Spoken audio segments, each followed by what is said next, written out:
The Patriots and Eagles will be going at it, but, you know, that's the sideshow. The main thing, no, I'm kidding. But actually, for some people, they really tune in just for the halftime show. I don't understand that. It's a thing. Because I'm a football fan, but a lot of people watch. It's a thing. And they will do that certainly this Sunday for Justin Timberlake. And they make it different than all the other games. Mani Shana Halala Hazet. No, but all games are different also. No. But all the other games have half the halftime show that this one has.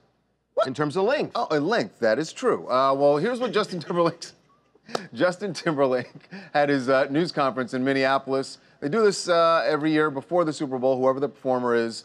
But this year was quite the show. Anyway, here's what Justin had to say. Justin said about the actual show he's going to do on Sunday. Without giving too much away,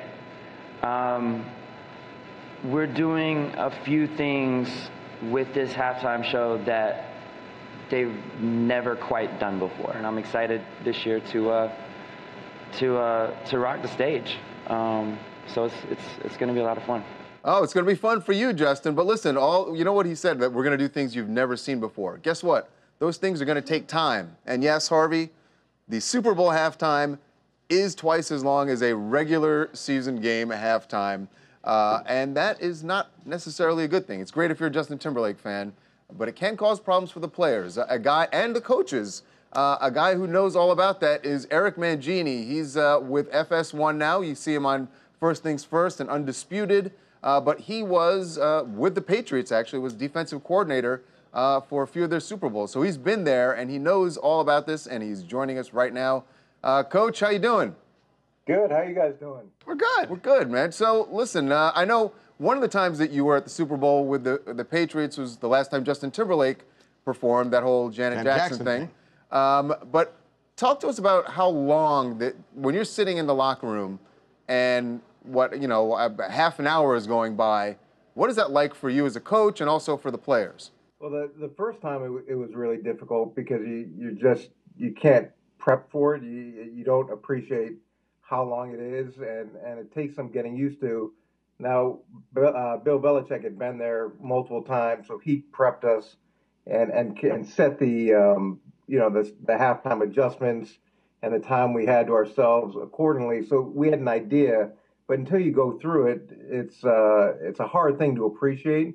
So I think New England's going to have a little bit of an edge there just because those guys have been through it so many times. So is the problem that everything kind of cools down and they're kind of amped up and that kind of goes away and then they have to get back up again? Is that the issue? Yeah, it's a little bit like the start of the game, too. You're trying to make sure that your guys don't get too excited and burn off a bunch of energy before the start of the game, because that process is a lot longer than normal as well. And then you go in at halftime, you want to make the adjustments, you want to do the things that you have to do, but you don't want guys fired up and ready to go, and there's another 12 minutes left before you go out there. So you just have to push everything back and throttle guys back so that they don't wear themselves out. How do you do that? Well, you talk about it ahead of time with the work even prior to the game. You just try to keep guys as low key as you possibly can, and then you give them the cues as to when it's time to go. So you were with the Patriots when Janet Jackson and Justin Timberlake did halftime, right? Yeah. Okay, yeah. so here, I always wondered, do they know what happened? Do you have any clue what's happening out there?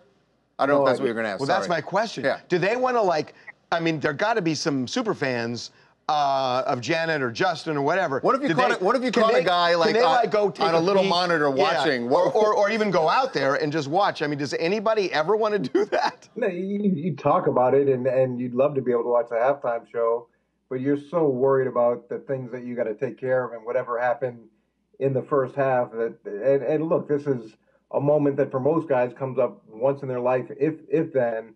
So you figure you can watch the game on replay. Nobody really is talking about it, or even concerned about it in the locker room. So, Coach, I need you to do us a favor here. Our director is a huge Eagles fan, and he is terrified of what is going to happen on Sunday, and that his team may fall short. Give him some hope that the Eagles can win this game. Well, look, nobody thought the Eagles would be in this game, including me, and they've defied expectations since Carson Wentz got hurt. Nick Foles has improved during the course of the playoffs. They've got a really good and deep defensive line. They can get pressure on the quarterback. They do things offensively that create problems for New England's defense because there's so many shifts and motions, a little bit like what Kansas City did to them early in the year. And with the emotion of the game, anything can happen. The first year that we played the Rams, we were 14-point underdogs and upset them. So he should have hope. So, all right, you know, I was actually worried that I would have to cut our guest Mike, but he actually said a lot of good things about the Eagles. So, Coach, I respect He had his finger on the button. He had his finger on the button, Eric. Did. He was ready to. That said, everything you said. So, who you got? At the end of the day, I have New England. And kill us, Mike. I knew he was going to say that. Hey, look, he said he wanted hope. I gave him some hope. You didn't say it was actually going to happen. You just gave him a little hope it might. All right. Oh, God. Well, okay. Listen, Eric, thank you so much for joining us. Of course, you can catch Eric on First Things First and Undisputed weekday mornings on FS1. And this is going to be, I think it will be a very good game. I'll say that for you, Reagan. It'll be a great game. Thanks, Coach. All right, thanks, guys. We'll see you later.